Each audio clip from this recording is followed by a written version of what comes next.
Hi, I'm Dr. Stephen Olmos, and I'm representing the American Academy of Craniofacial Pain in a research project that I'd like to share with you. This is a really important project, building bridges between physicians and dentists for the care of children who have sleep breathing disorders. That's really the message. These kids are hanging by a thread. They can't breathe at night. They have cognitive issues when they wake up in the morning, difficulty with schoolwork, the psychological and psychosocial component in presentations with ADHD and ADD are certainly a struggle for teaching at any point. But there's cardiovascular risks, and there's just so many behavioral variables, bedwetting and all the signs and symptoms of these kinds of problems. At minimum, 2.25 million kids are suffering from these issues. But honestly, if we have a better evaluation system and screening, I think we're going to find that those numbers are really minuscule to the reality of this kind of problem. And so we need to continue to work together. And in that way, we have developed a pediatric craniofacial screening tool for sleep, PCSS.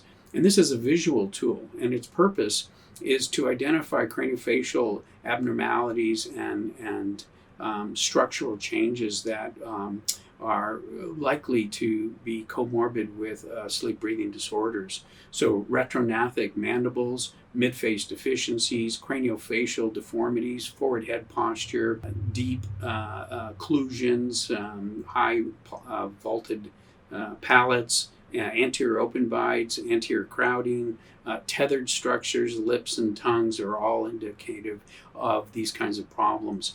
So as you can see, the screening tool is visual and it's two-sided. We're showing you the front side, but the back side has all the medical literature that correlates these with sleep breathing disorders. This is the tool that we would like to validate.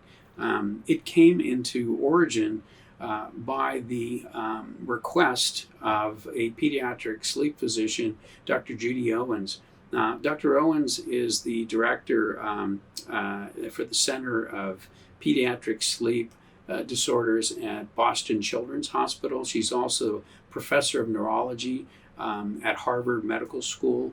And in collaboration with her at a pediatric OSA meeting with my good friend, Dr. Edmund Leem, we demonstrated how orthopedically we could treat these disorders, and she was very impressed and asked us to put a screening tool together, and the purpose being so that she could distribute that amongst the pediatric sleep physicians once they diagnose children with these problems, so that they could refer to a dentist to treat them.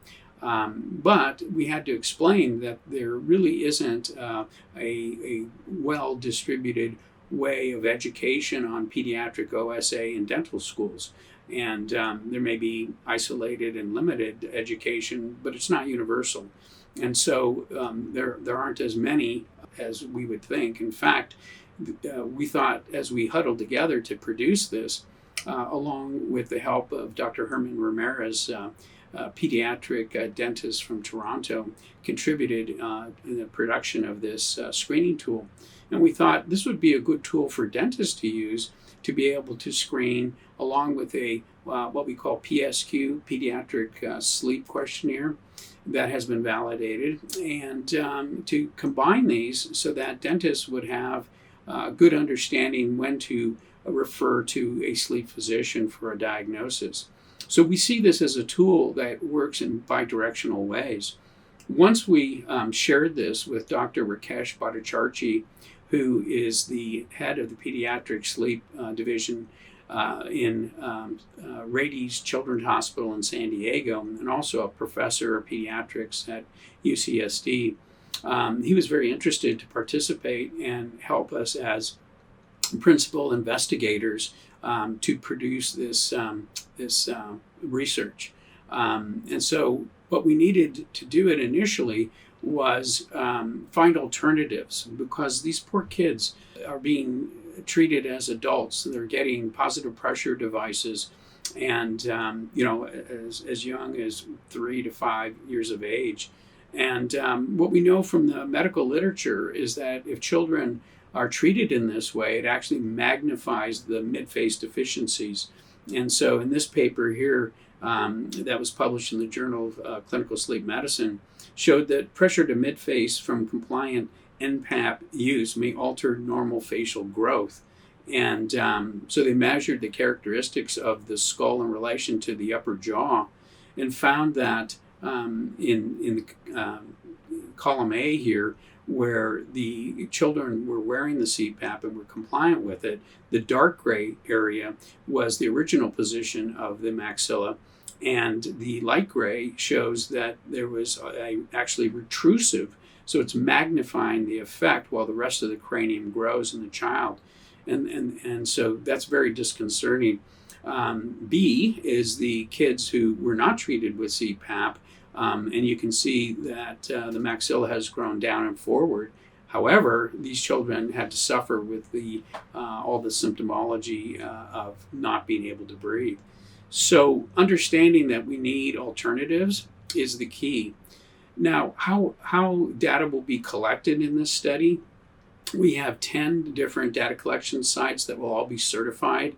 And we pick sites that are most likely to see children. So general dentist's office, pediatric, and orthodontic specialty practices will be participating in the data collection.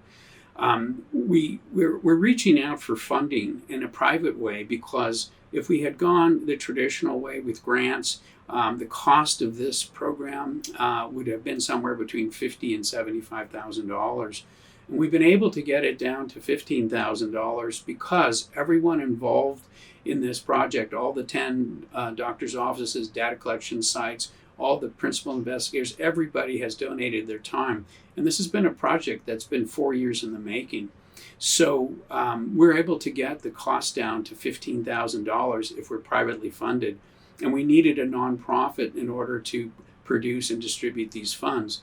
And that's where the American Academy of Craniofacial Pain came into this to assist us in this process. And the American Board of Craniofacial Pain and Dental Sleep Medicine has started off this donation with $2,500.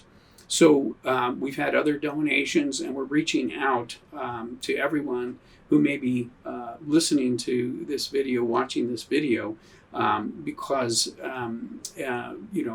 it's got to be a collective effort.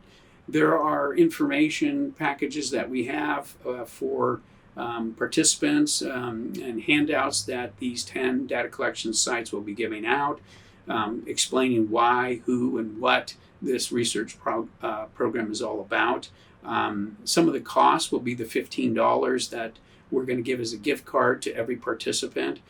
We are asking 25 patients from each of the 10 offices, so 250 participants in this study. And of course, reimbursement for the certification for these 10 offices, they have to be certified for research data collection.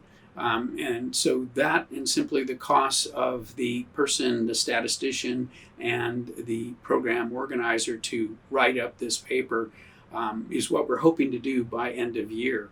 And so we're reaching out and we're asking that you help with this project. It's really as bare bones as we can get. Everyone is contributing in this for the better of children with these breathing problems.